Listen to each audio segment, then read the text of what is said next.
Hello students, my name is Manoranjan Pathak and I am your new English teacher and as per the schedule आज class 6 में मुझे English grammar का पहला chapter पढ़ाना है। और सबसे पहले आप अपनी टेक्स्ट बुक देख लीजिए, ये आपकी इंग्लिश टेक्स्ट बुक है ग्रामर की, और इसका पहला चैप्टर जो आपको पढ़ना है वो है द सेंटेंस।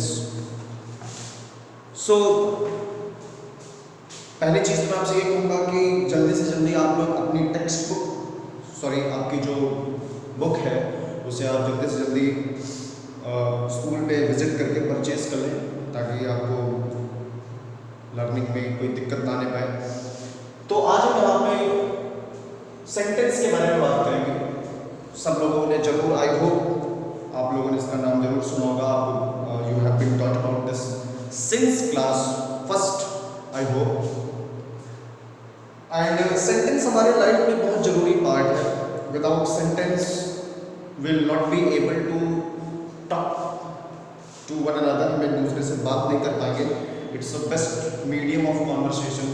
मैं आपको बोल भी रहा हूँ तो मैं कई सारे सेंटेंसेस बोल रहा हूँ जिसको कि आप समझ रहे हैं।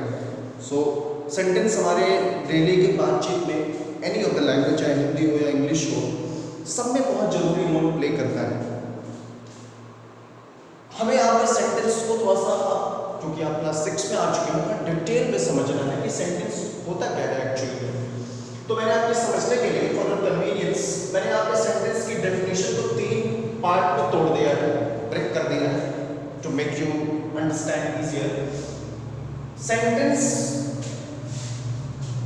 3 पार्ट से मिलकर के बना होता है। जब ये तीनों पार्ट आपस में कंबाइंड होते हैं तब जाकर के एक सेंटेंस को कंप्लीट माना जाता है। नॉर्मली हम इस चीज़ों में ध्यान नहीं देते, लेकिन आज हम सेंटेंस को सीरियसली देखेंगे कि सेंटेंस किन किन चीज़ों से मिलकर बना होता है और सेंटेंस के अंदर क्या क्या चीज़ें होनी चाहिए।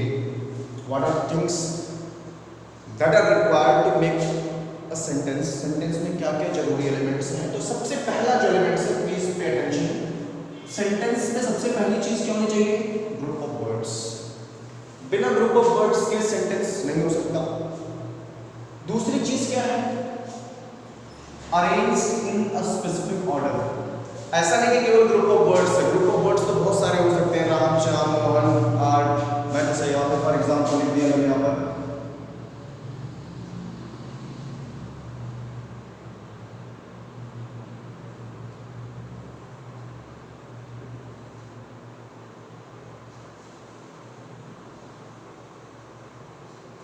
अब आपके सामने ग्रुप ऑफ वर्ड्स है, आप देख रहे हैं राम, बॉय इज गुड। इसमें से कोई मीनिंग क्लियर हो रहा है? नहीं, मीनिंग क्लियर हो रहा है, केवल it just a group of words. केवल ग्रुप ऑफ वर्ड्स का होना सेंटेंस नहीं हो सकता। उसका एक सेकंड रिक्वायरमेंट क्या है? वो ये है arranged in a specific order. ये जो सारे ग्रुप ऑफ वर्ड्स हैं ये एक सही ऑर्डर में होने चाहिए। इनका एक पर्टिकुलर ऑर्डर है कि इसके बाद क्या आना चाहिए, इसके बाद क्या आना चाहिए, तो तब जाकर के दूसरा पार्ट पूरा होता है। जैसे फॉर एग्जांपल इसी वजह से ग्रुप ऑफ वर्ड मैं इसको लिखूंगा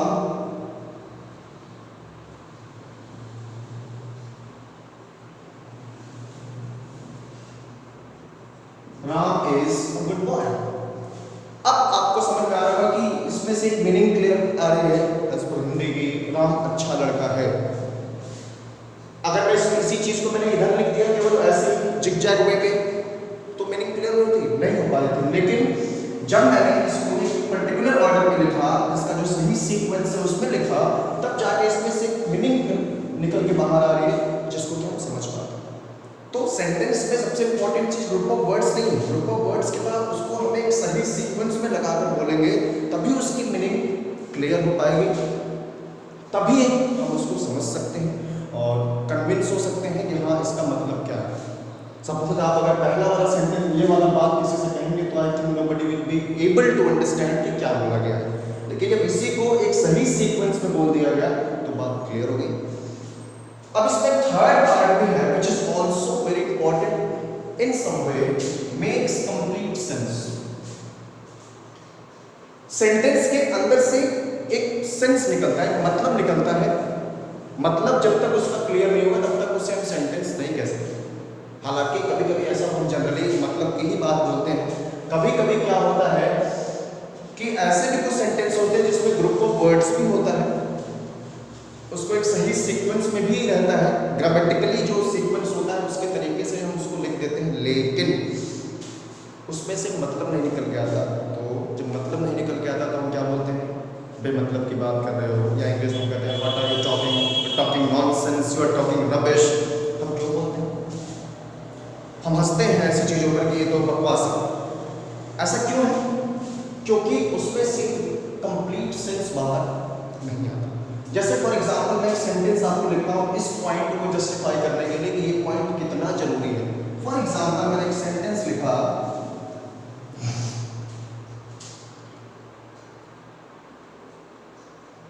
बहुत ही स्टैंडर्ड सेंटेंस में लिख रहा हूं, द सन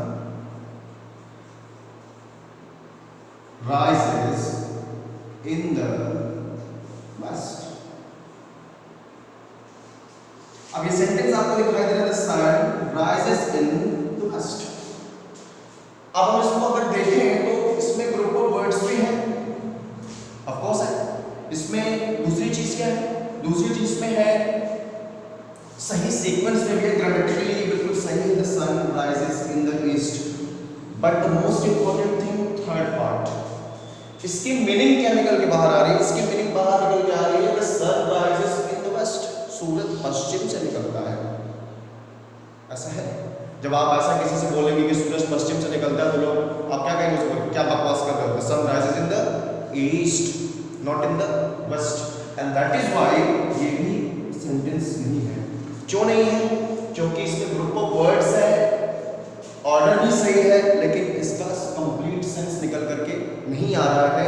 तो इसीलिए मैं आपको समझा रहा हूं कि सेंटेंस में जब तक ये तीनों एलिमेंट्स आपस में मिलेंगे नहीं, तब तक हम किसी भी सेंटेंस को सेंटेंस नहीं बोल सकते।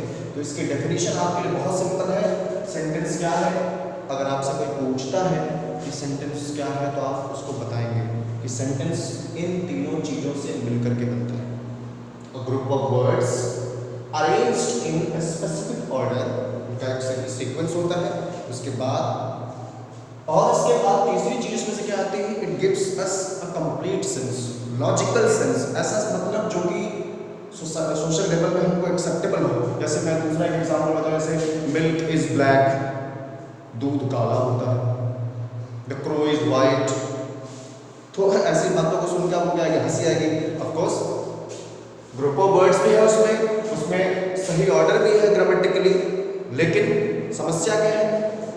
प्रॉब्लम क्या है? उसमें से मीनिंग क्लियर नहीं आ पा रहा है, उसकी मीनिंग क्लियर नहीं है, एंड दैट इज व्हाई उसको भी हम सेंटेंस नहीं कह सकते हैं। Sentence is what? सेंटेंस हम कैसे बोल सकते हैं? जिसमें ग्रुप ऑफ वर्ड्स होना चाहिए, स्पेसिफिक ऑर्डर में अरेंज होना चाहिए, और उसमें से एक सही मतलब निकल के आना चाहिए। जब ये तीनों आपस में मिल जाएंगे तभी हम एक सेंटेंस क्या हो सकता है? कंप्लीट हो सकता है। तो इस बात को आप ध्यान दीजिएगा, आगे से बी वेरी केयरफुल। सेंटेंस जब तक ये तीनों चीजें नहीं हो पाएंगी, कंप्लीट नहीं हो पाएगा। अब मैं आपको आगे ले चलता हूं। इस चैप्टर में हमें एक चीज और पढ़ना है, उसका नाम है पार्ट्स ऑफ सेंटेंस। क्या बोलते हैं उसको? ध्यान दीजिएगा।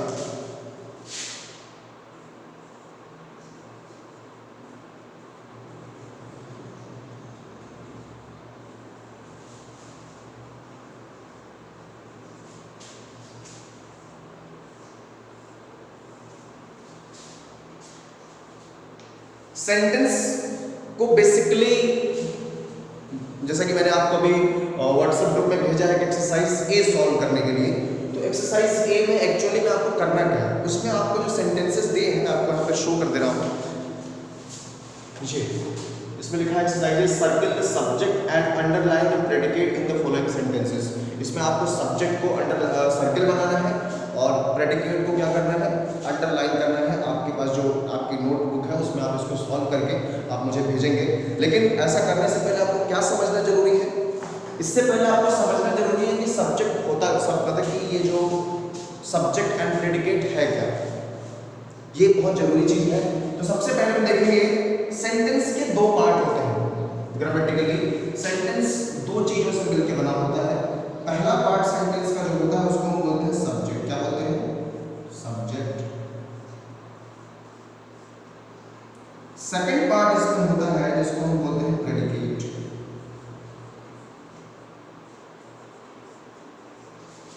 क्लियर? तो सेकंड पार्ट जो सेंटेंस का होता है उसे हम बोलते हैं प्रेडिकेट, और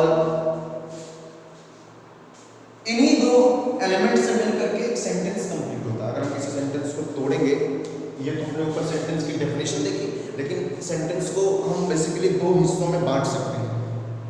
तो पहला पार्ट होता है सब्जेक्ट। जब तक हम इन दोनों चीज़ों को समझेंगे नहीं, तब तक हम एक्सरसाइज के सॉल्व नहीं कर पाएंगे, हम सेंटेंस को सब्जेक्ट या प्रेडिकेट में अलग नहीं कर पाएंगे। सबसे पहली चीज़ आती है सब्जेक्ट। ये समझना बहुत जरूरी है। इसमें से अगर हमें एक चीज़ समझ में आ गई तो दूसरी अपने आप क्लियर हो जाएगी। सब्जेक्ट क्या है? सब्जेक्ट सेंटेंस में करता क्या है? अब फॉर एग्जांपल मैं आपके सामने दो सेंटेंसेस, एक सेंटेंस लिख रहा हूं,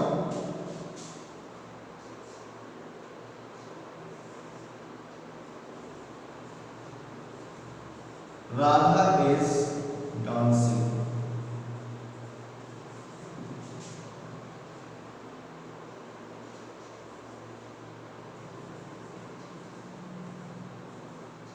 The baby was sleeping.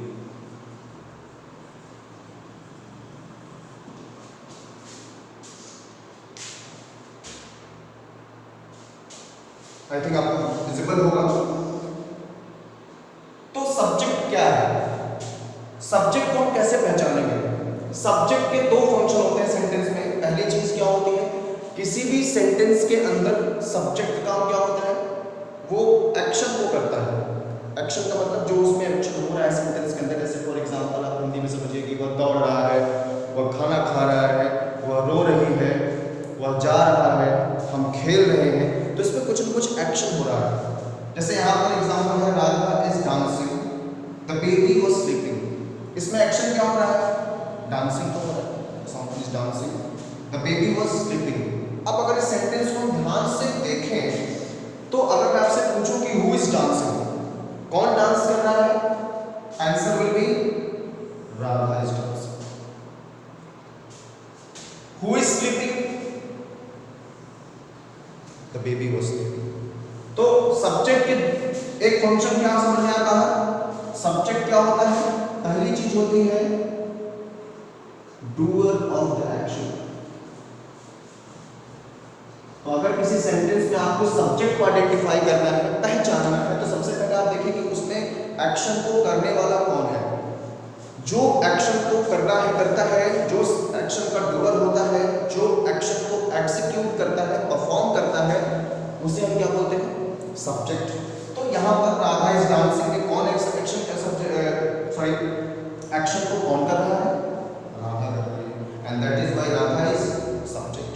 Second में कौन सो रहा है? Who is sleeping, who was sleeping, sorry the baby was sleeping. तो इसका सब्जेक्ट कौन हुआ? बेबी। तो पहली चीज क्या है, किसी सेंटेंस में सब्जेक्ट को पहचानने के लिए क्या करेंगे? हम ये देखने की कोशिश करेंगे कि उसमें एक्शन को करने वाला कौन है। इसके लिए बेसिकली हम सेंटेंस में दो अपने से क्वेश्चन बना के पूछते हैं, हु लगा करके या व्हाट लगा करके क्वेश्चन पूछेंगे। जो आंसर आएगा, जैसे मैंने यहाँ पर हु लगाया, who is dancing, Radha is dancing, तो राधा क्या हो गया? Subject. The baby was sleeping, अब क्वेश्चन हमने बनाया अपने दिमाग से, who was sleeping, the baby was sleeping, answer क्या निकल गया? बेबी। तो हम इसको दो तरीके से समझ सकते हैं। पहला, या तो हम उसमें से हु या व्हाट लगा के क्वेश्चन करें, या फिर हम इसको अपने से समझ लें कि उसमें हम ये देखें एक्शन को कौन कर रहा है। पहली चीज। अब जरूरी नहीं कि हर सेंटेंस के अंदर सब्जेक्ट एक्शन करेंगे, इट्स नॉट नेसेसरी। कभी कभी किसी सेंटेंस में सब्जेक्ट कोई एक्शन नहीं करता, उसका भी एग्जांपल हम देखेंगे। जैसे तब क्या करेंगे? How we are going to identify the subject. फिर हम सब्जेक्ट को कैसे पहचानेंगे? एक एग्जांपल मैं आपको यहाँ पे दे रहा हूँ दोबारा से। जैसे he is a good player,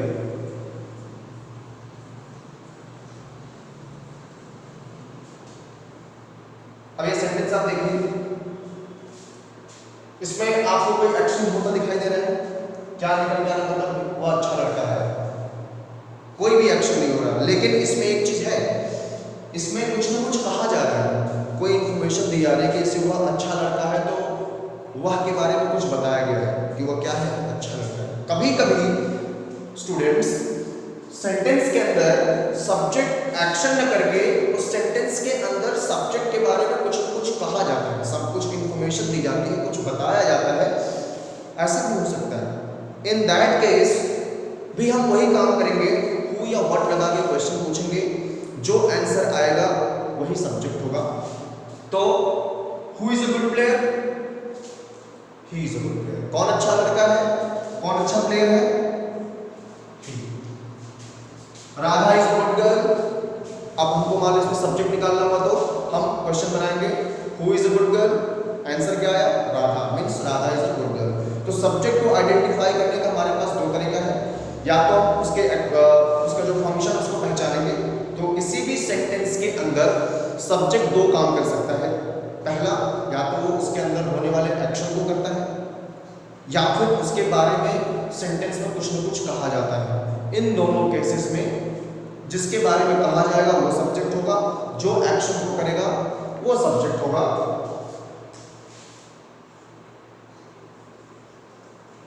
तो दूसरा क्या है, समथिंग is taught about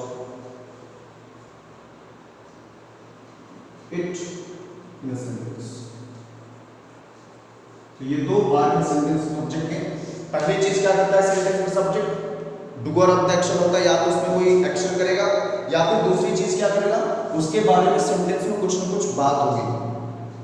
तो ये दोनों ही केसेस में जिसके बारे में बात होगी वो सब्जेक्ट होगा, और या फिर जो एक्शन को करने वाला होगा सेंटेंस में वो सब्जेक्ट होगा। इसको आइडेंटिफाई करने का दूसरा तरीका मैंने भी बताया कि आप उसमें हु या व्हाट लगा के क्वेश्चन पूछेंगे। जैसे मैंने यहाँ बताया he is a good player, तो अगर आपको उसमें से सब्जेक्ट निकालना हो तो हम क्वेश्चन पूछेंगे who is a good player, answer क्या आया, ही। समझ आया? तो जब किसी प्रेडिकेट क्या होता है, प्रेडिकेट मतलब सेंटेंस में सब्जेक्ट को छोड़ करके जितना भी पूरा पार्ट होता है वो सारा का सारा क्या माना जाता है, प्रेडिकेट माना जाता है। तो अब जब हम वेरी सिंपल एकदम ही आसान समझ आ गया कि किसी भी सेंटेंस में अगर आपको सब्जेक्ट प्रेडिकेट अलग करना हो तो दोनों में से कोई चीज अगर आप एक पहचान लेंगे तो दूसरा अपने आप ऑटोमेटिकली क्लियर हो जाएगा। तो हमने सब्जेक्ट पहचान लिया, सब्जेक्ट के बाद रेस्ट ऑफ द पार्ट क्या माना जाएगा, प्रेडिकेट माना जाएगा। उसको हम क्या समझेंगे, प्रेडिकेट। अब लेट्स सी एग्जांपल, जैसे कि आपके बुक में दिया हुआ है कि मैंने उसमें से एक एक्सरसाइज सॉल्व करके बता रहा हूँ क्वेश्चन उसमें से। पहला सेंटेंस इसमें दिया गया है, अब मैं आपको दिखाता हूँ। यहाँ पर लिखा है circle the subject and underline the predicate in the following sentences. अब हम इसमें से एक एक्सरसाइज, एक क्वेश्चन में सॉल्व करके बताता हूँ आपको कैसे करना है अपने कॉपी में।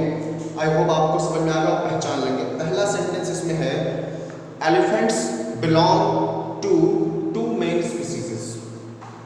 इसको मैं यहाँ लिख रहा हूँ आपके एग्जाम्पल समझने के लिए। एलिफेंट्स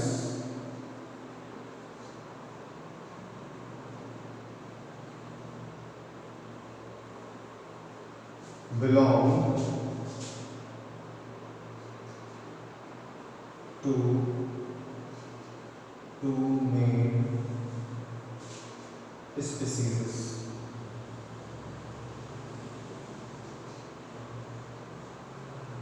आपको दिख रहा होगा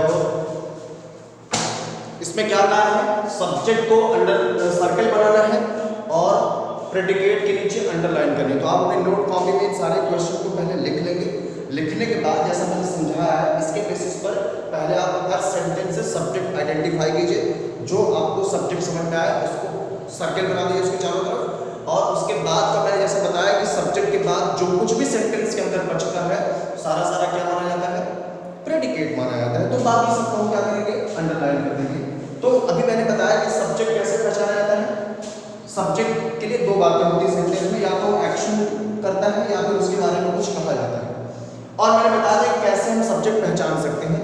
हम उसमें हु लगा के क्वेश्चन करते हैं इसमें मान लो हु लगा के क्वेश्चन पूछूंगा तो क्या आएगा, who belong to two main species, तो क्या आंसर आ रहा है, एलिफेंट्स आ रहा है।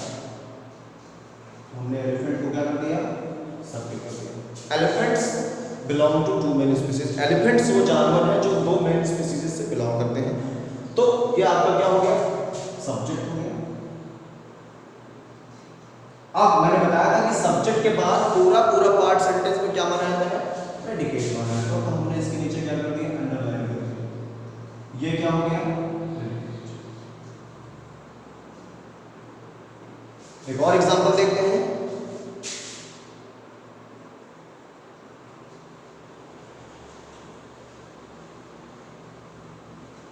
The poor boy was weeping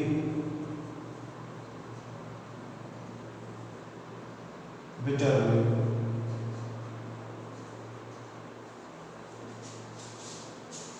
अब मैं आपसे कंफर्म कर रहा हूं यहां पर, जैसे कि पहला हम क्या करेंगे, इसके लिए हमें इसमें सब्जेक्ट निकालना है। मैंने क्या बताया, सब्जेक्ट दो काम हो सकता है, या तो उसमें एक्शन कर रहा होगा या उसके बारे में कोई ना कोई बात बोली जाती है। अब इस सेंटेंस में आप देख रहे हैं कि एक्शन हो रहा है, the poor boy was weeping bitterly. क्या एक्शन हो रहा है, वीपिंग का, कोई रो रहा था। अब हम पहचानेंगे वो रोने वाला काम कौन कर रहा है, who is doing this action, the poor boy. तो क्वेश्चन हमने क्या बनाया, हु वाज वीपिंग, आंसर क्या निकल के आया, द पुअर बॉय।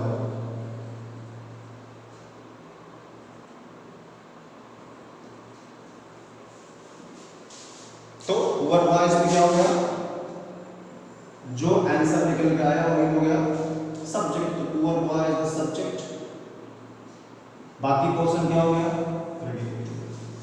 तो सबके समझ में आ गया होगा स्टूडेंट्स कि कैसे आपको ये एक्सरसाइज सॉल्व करनी है। आपको उसमें सारे जो क्वेश्चंस हैं एक्सरसाइज एक अपने नोट कॉपी में लिख करके, उसके बाद उसमें सब्जेक्ट को सर्कल बनाना है और प्रेडिकेट को अंडरलाइन करना है। तो जैसा मैंने यहाँ पर बताया कि सब्जेक्ट पहचानने के बाद जो कुछ भी सेंटेंस में बचता है वो सब प्रेडिकेट होगा। तो सब्जेक्ट को सर्कल करना है, प्रेडिकेट को अंडरलाइन करना है। अगर आपको कोई समस्या होती है, किसी सेंटेंस में कोई प्रॉब्लम होती है या आपको कोई चीज़ समझ में नहीं आती है, तो आप उसमें मुझे लिख करके भेज सकते हैं and I will once again make you understand.